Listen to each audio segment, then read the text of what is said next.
Olá, pessoal. Hoje nós vamos fazer uma comparação de duas empresas, né? Uma que vai ser a primeira, que vai ser a Oi, e a segunda, que vai ser a Vivo.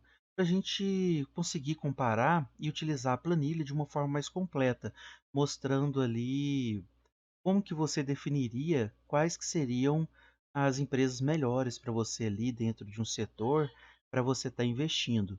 Considerando assim que você está procurando aqui empresas que têm crescimento e estabilidade, e não procurando, por exemplo, empresas de turnaround. E daí não é um caso de duas empresas que são ruins do mesmo setor e você está procurando encontrar uma que tem a maior possibilidade de crescimento. Porque como empresas normalmente que estão muito descontadas por um panorama muito ruim dentro das suas finanças corporativas, elas normalmente vão estar mais descontadas. Então é natural que nós observemos aí casos de turnaround, por exemplo, a Oi tem uma possibilidade muito maior de crescimento do que a Vivo. Mas isso daí, né, é relacionado com o risco dela, né? Porque ela está passando por um problema muito sério aí dentro das suas finanças, mas ela tem possibilidades de crescimento, né? Então, dentro dessas possibilidades, ela tem uma possibilidade de crescer mais do que a Vivo. Mas aqui nós estamos procurando empresas para investir no longo prazo, que são de crescimento sustentáveis. Então eu vou mostrar dois panoramas que a gente nem compararia, né? Porque uma empresa já estaria descartada na hora. Mas só para a gente entender o que, que é uma estrutura de uma empresa que está endividada e o que, que é uma estrutura de uma empresa que ela é sólida, que ela está ali com crescimento estável e que tem anos de crescimentos aí que nós podemos estar observando. Então, né, dentro desse setor de telefonia, nós temos as duas primeiras.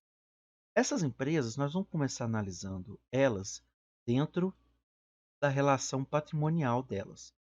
Por quê? Porque dentro da estrutura patrimonial você consegue ver se ela tem um crescimento estável, que daqui você pode ver, aqui lembrando sempre que nós estamos indo da direita para a esquerda, porque é uma padronização dos resultados, sempre vai sair dessa forma. Nós temos que esse padronizamento dos resultados sempre vai mostrar os dados da direita para a esquerda, sendo que a esquerda vai sempre ser o ano mais próximo do que nós estamos. E aqui também, sempre indo da esquerda, da direita para a esquerda. Então, 2015 nós podemos observar uma estrutura, e se você for comparar com os anos seguintes, você observa que essa estrutura ela oscila muito. Aqui você pode observar que no ano de 2015 a estrutura patrimonial da empresa ela está muito determinada, muito definida, né? E nos anos seguintes ela segue essa definição com um certo grau de fidedignidade, apesar de ir aumentando as suas características, né? Você pode observar que esses gráficos aqui, eles estão com um patamar menor do que dos anos seguintes, né? O laranjado está maior do que esse, o azul está maior do que esse, os ativos circulantes estão quase do mesmo tamanho, então nós conseguimos ver uma estrutura patrimonial que tende a trazer menor risco, porque ela tem uma estrutura muito sólida. E nós observando a Oi, nós conseguimos ver essa bagunça completa que é a empresa, né? Porque aqui, quando nós observamos a estrutura como completo, nós não temos uma estrutura definida, né? Nós conseguimos ver que desse ano para cá ela poderia ter uma estrutura um pouco mais definida, um pouco melhor aí, que pode estar levando a crer numa retomada. Mas, observando no panorama geral, essa é uma empresa mais desequilibrada, né? Agora, vamos analisar cada parte dela. Primeiro, começando com ativo circulante, que é esse gráfico mais em azul escuro. Nós podemos observar que o ativo circulante dela, ela veio decrescendo, ela veio passando por um processo de desinvestimento do ativo circulante. Isso daí mostra uma caracterização muito complicada dentro da empresa, porque a empresa necessariamente precisa de ter ativos circulantes para gerar mais receita. Isso daí é uma característica, né? Porque não tem jeito da empresa ter zero de ativos circulantes e ela gerar receita. Então ela tem que ter uma parte aí de ativos circulantes, até mesmo porque o caixa está aqui dentro, o caixa da empresa. Então, nós observamos esse desinvestimento em ativo circulante e, ao mesmo tempo, nós observamos em ativo não circulante, que vão estar a maioria das características como estrutura. Inicialmente, ela começou com desinvestimento e ela, assim, ela, ao mesmo tempo que ela estava comprando e vendendo ativos aqui, depois ela começou a ter mais compra de ativos do que venda de ativos dentro de uma empresa que está passando por uma dificuldade financeira, né, que todo mundo já sabe. Aqui nós podemos observar que o ativo circulante ele veio de 17,9 para 18,6. Isso daí apresentou um crescimento que foi praticamente consistente, né? Só teve o ano de 2017 que teve uma pequena queda aí nesses ativos circulantes. E outro fato muito importante é a parte estrutural da empresa, né? Nós vamos ter aqui um ativo não circulante que vai metade vai ser mais ou menos de estrutura e outra metade vai ser de ativos intangíveis, vai estar relacionado com um crescimento constante da empresa também, dentro desse cenário. Aí, se nós observarmos, né, em comparação com a empresa da Oi, a Vivo ela tem um crescimento de ativos muito constante e sólido, né? Se você observar aqui, nós temos 83, 83,7, ela passou para 89,6, né? 80 é igual a 89,6 dividido por 83,7 menos 1. Ela teve um crescimento de 7% dos seus ativos não circulantes, desde 2015 para agora. Isso daí mostra um crescimento razoável, né? Não é tão grande, mas é um crescimento razoável. E a Oi, ela está, se você observar do início para agora, da nossa análise, ela teve um desinvestimento, que é natural porque ela está vendendo estruturas dela aí a todo momento para pagar a enorme dívida dela. Agora, vamos fazer uma análise do passivo circulante da empresa, que não vai fugir do passivo não circulante. Então, uma relação muito grande aí. Primeiramente, dentro do passivo circulante, você observa que em 2015 estava bem reduzido, né? Bem reduzido, assim, em comparação com os anos sucessivos, né? Ele estava aqui na faixa de 25,5 e aqui ele já passa no ano de 2016 para 60,7. Isso daí é um aumento extremamente grande dentro das contas, é devido às contas com pagamentos de empréstimos da empresa. Isso daí estoura em 2016 e em junho ou julho, ela entra aí com pedido de recuperação judicial.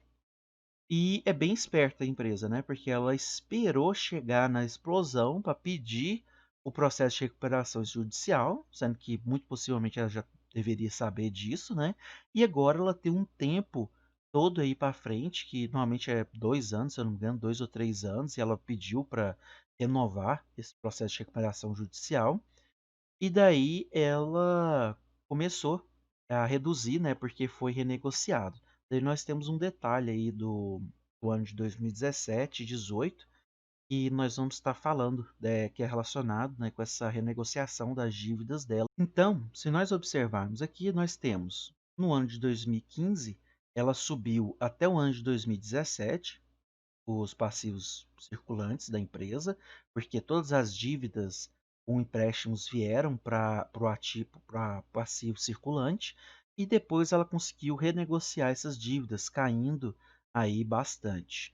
Depois aqui nós podemos notar que os passivos circulantes começaram a crescer de novo. Não teve uma redução do ano de 2018 para 2019. E nós podemos notar também que os passivos não circulantes da empresa, ele passou, né, para os passivos circulantes e ele reduziu para o ano 2016. Mas nem por isso ele continuou reduzido ou estabilizado, né? Nós podemos observar uma empresa aqui que o passivo não circulante ele voltou a crescer. Nesses 2 anos aqui não tem muito motivo, dado que a dívida está toda no passivo circulante.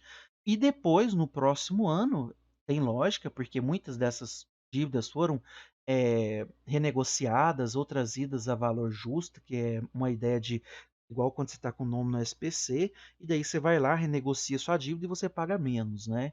Daí então é a mesma ideia. Nesse sentido, ela foi renegociada e passou para um longo prazo. Mas, porém, essa dívida passou por longo prazo e depois ela continuou crescendo no ano de 2019, né? E a dívida de curto prazo também. Então, isso daí mostra que a empresa, apesar de ter reduzido essa, essas dívidas dela, ela ainda tem um processo de dívida assim crescente. Isso daí, muito possivelmente, não é associado, né, à dívida com empréstimos, por causa que ela está no processo de recuperação judicial, né? Mas ela tem essa relação aí de dívida. Aí, quando nós observamos, né, os passivos circulantes em cinza aqui, são os passivos circulantes da Vivo, ela teve um crescimento, porém depois ela estabilizou, decrescendo um pouco no ano de 2017, 18, e no ano de 2019 ela cresceu um pouquinho de novo, mas sempre mantendo uma margem, né, de estabilidade, a 17,9, aqui ela passou de 20, né, mas depois ela voltou para 17,7, mostrando que ela sempre está mantendo uma estabilidade ali dentro dos seus passivos. Mostrando também que a relação entre passivo circulante e ativo circulante sempre mantém essa relação de equilíbrio, sempre tentando manter uma homogeneidade. Já os passivos não circulantes, que são as dívidas de longo prazo, ela teve um decréscimo aqui de 15 para 12, né? Depois ela ainda não ultrapassou esse valor anterior, tendo ultrapassado só no último ano, que foi, ela passou para 20,1. Esse passivo não circulante, se nós observarmos, normalmente ele vai, se for adquirindo empréstimos, a empresa vai pegar e investir em estruturas físicas, né? E nós podemos observar que o ativo não circulante aumentou nesse ano, né? Então, muito possivelmente, ela houve uma aquisição, investimento em estruturas físicas aqui de um ano para o outro.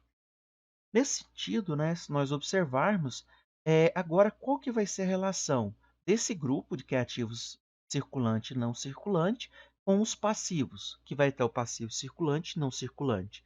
Será que aumentou mais os ativos ou os passivos? Se nós observarmos, aqui está numa faixa de 68, né, 68,5, e ele foi para mais de 70, né, 70,4 ali, o patrimônio líquido. Ou seja, isso significa que na relação da estrutura patrimonial da empresa, os ativos, com o decorrer do tempo, está crescendo mais do que os passivos e de forma consistente. Nós podemos ver aqui em todos os anos tem um crescimento, só no último ano aqui que teve uma ligeira redução, né?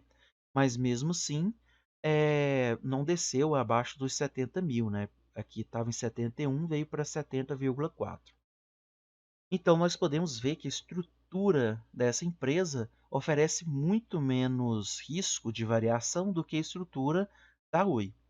Isso daí todo mundo já sabe, né? Por quê? Porque ela está passando por um processo de recuperação judicial. É até injusto fazer uma comparação dessa, mas só para a gente ver o que está relacionado com isso.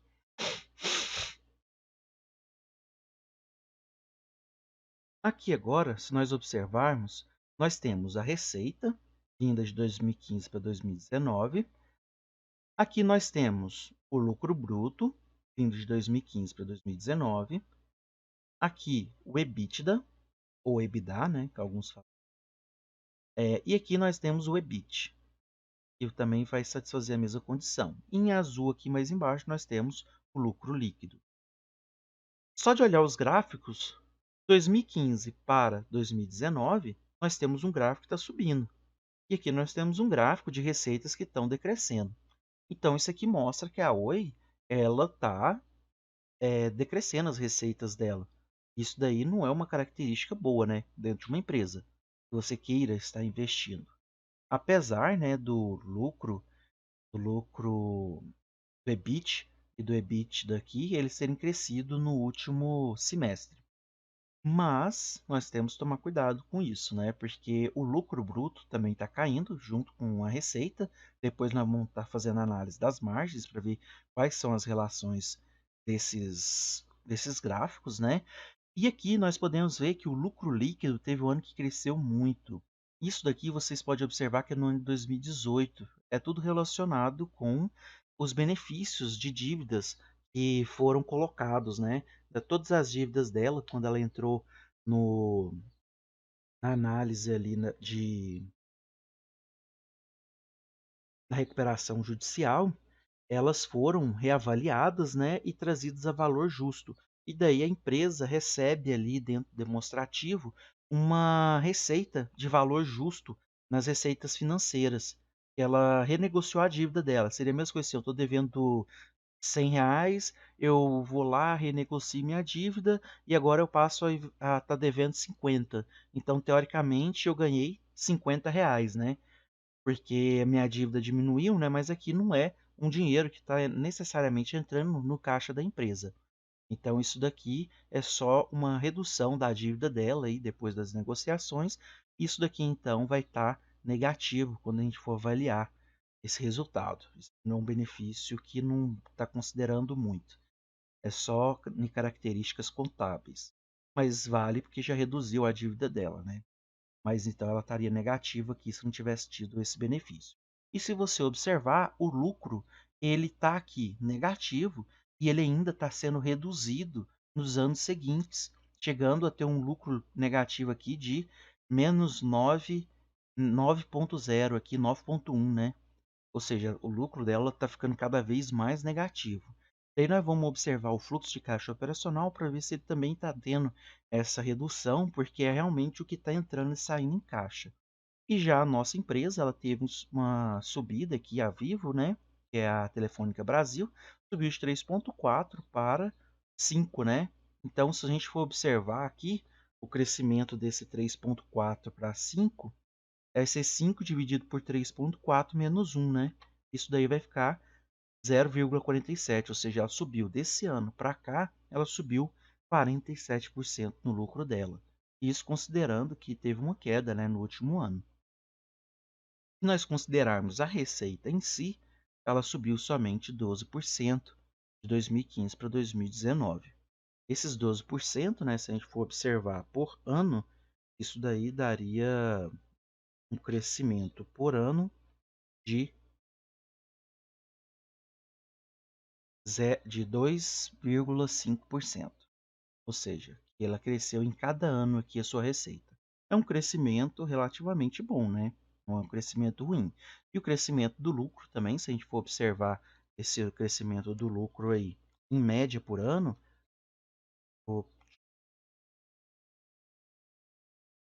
ele está crescendo em torno de 9% aí no ano. Considerando que teve um ano que subiu mais, mas ele reduziu, né? Então vai ser em média uns 9% aí, feito grosseiramente. Peguei todos, somei e dividi por 5. Né? Eu peguei as pontas e dividi por 5. Então, assim, só para a gente ter uma ideia, ela está crescendo 9%, enquanto a Oi ela está decrescendo. Daí já mostra que isso daqui não está numa situação saudável de uma empresa. Mas quer dizer que essa daqui vai crescer e valorizar mais do que a Oi? Não, não quer dizer isso. Quer dizer que essa empresa ela tende a ter um crescimento sustentável ali durante os anos, porque não tiveram anos atípicos que ela ficou oscilando em lucro negativo, quedas muito grandes nos seus demonstrativos, né? E aqui nós já temos uma oscilação, uma variação muito grande. Igual a gente falou, né? A gente está querendo uma empresa que ela tenha crescimento e que seja consistente, né? Que tenha estabilidade. Então, essa empresa daqui, ela tem crescimento e consistência. Agora, se nós formos observar, né, outras características. Ah, e tem um detalhe: quando você está avaliando, por exemplo, duas empresas boas, não tem esse caso de essa empresa ter a possibilidade de crescer muito por ela estar muito descontada. Então, se você observa que uma empresa tende a crescer mais do que outra e de forma consistente durante os anos, observando gráficos semelhantes a essas estruturas que são bem rígidas dentro da estrutura dela, isso daí tem a chance de acontecer nos anos seguintes também, certo? Então, tem a chance, né, porque isso aí depende da gerência da empresa, depende dos objetivos da empresa, se não vai sair nenhum gerente da empresa que tem essa mentalidade que está colocando na empresa, se não vai mudar de donos, né? Então tem que observar essas características, mas observando isso, ela tende a dar uma continuidade no trabalho que ela está fazendo. Agora, de turnaround, a gente não tem essa característica tão forte, né? Agora vamos observar os próximos passos, né? Liquidez. Liquidez dela nos anos anteriores, ela estava aqui com 1,4 e quando foi passada aí a dívida que ela tinha toda para o passivo circulante, né? É lógico que a empresa vai encontrar um problema seríssimo e vai dar esse valor negativo. Mas depois ela retorna, então ela tem uma condição, uma estrutura mais sólida aí. Aí, nesse sentido, nós temos que observar o quê? Nós temos que observar se o ciclo da empresa permite ela ter uma redução dessa liquidez corrente imediata e de caixa e observar se o fluxo de caixa operacional da empresa ele tem uma constância. Porque se tem ano que ela recebe mais, tem ano que ela recebe menos, tem muita periodicidade no produto, a liquidez corrente é mais importante para aquela empresa. É a liquidez corrente, imediata e de caixa. Por quê? Porque a geração de receita da empresa, geração de fluxo de caixa para a empresa, ela é muito reduzida ou ela oscila muito. Isso aí, então, traz a necessidade de uma liquidez maior. Daí, então, nós já sabemos que ela está com um problema, né, de recuperação judicial, mas vamos dar uma analisada no ciclo da empresa. Nós temos que o ciclo financeiro das duas aqui vai ser negativo, porém o ciclo financeiro da Vivo, ela é mais negativo, né? Porque daí a gente considera o tempo que ela tem que ficar com o dinheiro dela sustentando as suas operações. Então, se a gente observar a empresa como um todo, ela tem partes ali que são venda de internet, venda de planos de celular, vendas de celular também. Daí, então, cada um desses daí vai ter um ciclo financeiro. Muito possivelmente, um ciclo financeiro que é relacionado à venda de aparelhos móveis, a empresa pode ter um ciclo financeiro positivo. Mas se você olhar ela como um todo, ela vai dar uma aproximação aí de um ciclo financeiro negativo. É muito bom, né, para uma empresa. Aqui nós temos a empresa que veio com ciclo financeiro de 52 para 31, mas ainda é um ciclo financeiro negativo, e aqui ela veio de 12, continuando aí estável em 10, né? Ou seja, ela tem um ciclo financeiro menor do que essa, maior do que essa, né? O ciclo financeiro de menos 10 dias aqui de um mês praticamente. E se nós formos observar o fluxo de caixa operacional da empresa, dos dois casos, nós temos aqui o fluxo de caixa operacional da empresa. Aqui ela começa em 7, e aí ela vai para 7,8. Aqui ela caiu para 4, subiu para 5, caiu para 4 novamente. Ou seja, ela está tendo uma redução do dinheiro gerado pelas suas operações, e além disso, está oscilando muito. Porque tem hora que ela está em 7, ela foi para 4,9, ela foi para 5,2, 4,3. Então não tem jeito de ter uma ideia completa sobre os fluxos de caixa futuros dela. Ela tem maior risco. Então, nisso daí, essa empresa aqui, ela estaria com uma pontuação de necessidade de ter maior liquidez corrente. Aí, outra forma de observar é aqui embaixo, né? Você observa que um ano foi positivo, o outro foi queda, o outro foi positivo, cresceu, o outro foi queda do fluxo de caixa operacional. Então, isso daí mostra que a empresa está passando por um fluxo de caixa operacional que precisa de mais liquidez, porque ela tem menos certeza. Agora, se você observar o fluxo de caixa operacional da Vivo, ela veio para 15, 16, 17, 23 e no último ano ela veio para 20, dela caiu. Se você observar, essa queda, né, foi 6% de crescimento, 4%, 38% de crescimento do fluxo operacional e depois no último ano ela caiu 13%. Mas mesmo assim ela consegue apresentar crescimentos de fluxo de caixa operacional, ou seja, dinheiro que está entrando relativo às operações dela, bem consistente, ela cresce bastante. só apresentando isso no último ano, na variação do último ano. Então, ela é possível uma necessidade de caixa menor. E nesse sentido, nós temos que esse 1,52 comparado com esse 1,05 dessa empresa, não representa uma vantagem da Oi, né? Daria um empate aqui, porque essa aqui tem um fluxo de caixa operacional muito maior, receitas crescentes, lucro crescente, então a gente colocaria aqui uma nota 1 para as duas, né? Mostrando que as duas teriam um fluxo de caixa aí equivalente.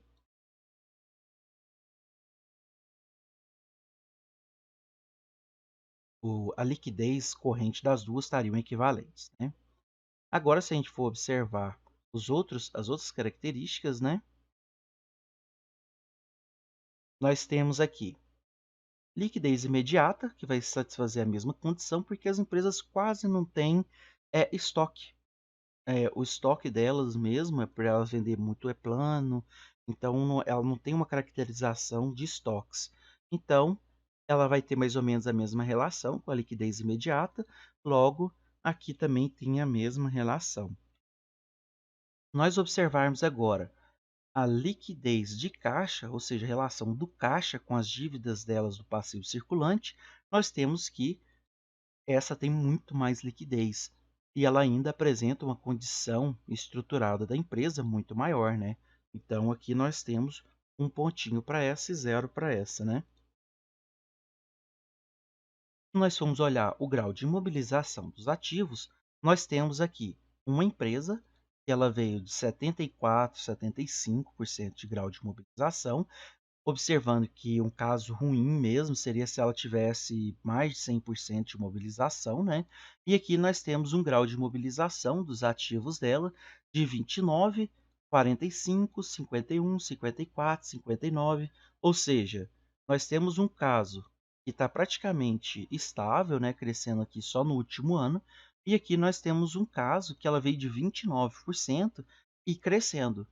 Então, se você considerar que essa empresa, o grau de mobilização significa o quê nesses dois casos? O quanto que ela consegue gerar de dinheiro, né? O patrimônio líquido é o quanto que ela gera de dinheiro na hora que ela liquida tudo. E aqui nós temos o quanto que ela gera de dinheiro através dos seus ativos, né? Então, se a gente observar, ela está aumentando a dificuldade dela de gerar dinheiro, né? Aqui a gente pode ver isso também, né, no patrimônio dela. Aqui vai ser a mesma coisa, né? Porém, essa empresa aqui ela tem uma condição financeira muito mais saudável. Então, se você for observar, apesar dessa daqui ter uma característica maior, nós observando que ela tem receitas mais crescentes, lucro líquido crescente, fluxo de caixa operacional crescente, e essa daqui não. Então, se você pensar nesse sentido, esse ciclo financeiro a gente já viu também que ele tem um valor de um mês aí para ela começar a pagar as contas dela, né, à frente desse daqui. Então, ela tem uma condição ainda muito mais saudável do que a Oi, mesmo considerando que isso aqui é uma avaliação minha, né, subjetiva. Talvez você considere que a Oi, nesse caso aqui, está ganhando, mas eu não veria isso pelas condições mais gerais da empresa, né? Daí, então, aqui você pega o próximo caso, né, que vai ser a mesma ideia, ela veio de 200, 300, negativo, e daí entra naquele quesito de consistência, né, de estabilidade. Ela tem um grau de mobilização do patrimônio líquido dela que oscila muito. Ela foi de 200 para 300, ficou negativo, foi para 150, aumentou para 241%, né? E aqui não. Aqui nós temos um 111, que ele vai ficar sempre nessa faixa aí, chegando no máximo em 119 nesse último ano. Mas também lembrando que ela teve investimento no último ano aí em ativos fixos, né? Então, isso daí pode ter contribuído. Até então, novamente, né, nós temos uma avaliação positiva e uma negativa aqui. Endividamento geral da empresa, né? Nós podemos observar uma estabilidade aqui, né, de 33, 32, 30, 35. Não vai variar muito aí. Variar muito é o quê? É igual isso daqui, né? Ó, 85, depois no outro ela está com 120, depois ela está com 75 de novo. Então ela tem uma oscilação aí muito grande. Lembrando que Essa oscilação aqui, ser de 120 significa que o patrimônio líquido dela é negativo, né? Ou seja, o patrimônio líquido naquele gráfico que a gente analisou antes, no ano de 2017, estava negativo. Então mostra que a empresa realmente ela tem um desequilíbrio aí. E aqui não, né? Aqui ela tem uma estabilidade muito bacana entre a relação dos ativos totais dela e os passivos totais da empresa. Ela sempre está crescendo, que nós observamos que o patrimônio líquido está crescendo, mas mantendo uma estabilidade entre os seus ativos. Então aqui é 1, né? E aqui seria 0. Nós observarmos também a característica aqui, né, de 48, 47, 6, 43, 54. Isso aqui mostra para gente que ela teve uma estabilidade. No último ano, ela sofreu uma ligeira piora nessa dívida, né, do passivo total sobre o patrimônio líquido. Porém, esse valor aqui ainda está menor do que 100%, né? Ou seja, isso aqui está mostrando que ela tem uma relação de para cada R$ 1 de dívida, ela tem aí R$ 2 de praticamente de dinheiro que ela resultaria ali do patrimônio líquido dela, né? Ou seja, se ela quitasse todas as contas dela hoje, ainda sobraria para cada R$ 1 de dívida, R$ 2 de resultado. Aqui a gente já encontra um caso um pouquinho diferente, né? É o normal da Oi tá se mostrando. Para cada R$ 1 de dívida que ela tem, vixe, 500% a mais. Para cada R$ 5 que ela tem, para cada R$ 1 que ela tem R$ 5 de dívida, seria isso, né? Ela tem 20 centavos de, mais ou menos ali, de retorno. Aqui, considerando que está mais próximo de 6, né? Isso aí vai diminuir mais. Então, ela tem menos ainda, né, de dinheiro para cada R$ 5 de dívida. Então, aqui, se a gente observar, né, ainda não tem a característica de estabilidade. Então, a Vivo estaria bem à frente também, né? Isso daí, assim, igual eu falei, é injusto, né, fazer uma comparação dessa. Mas é para a gente ter uma ideia dessas condições gerais da empresa. É, aqui, se a gente for observar agora, o multiplicador de PL só vai repetir o que está acontecendo aqui em cima, né, dos endividamentos da empresa. Aqui, ó, tá passando de 4. Aqui a gente já pode fazer uma análise geral, né, gente? Olha só. Aqui ela estava com um endividamento total sobre EBITDA de 7 pontos, passou para 19, 30 e aqui foi para 4,7, que é muito acima do nosso 3, né?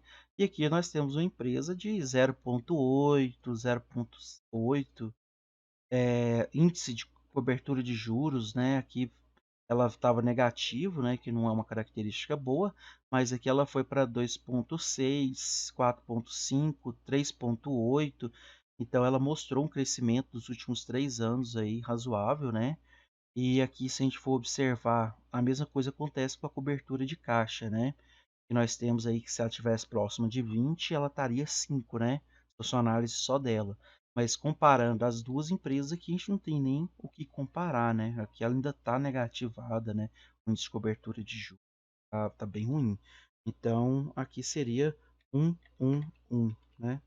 E aqui seria 0, 0.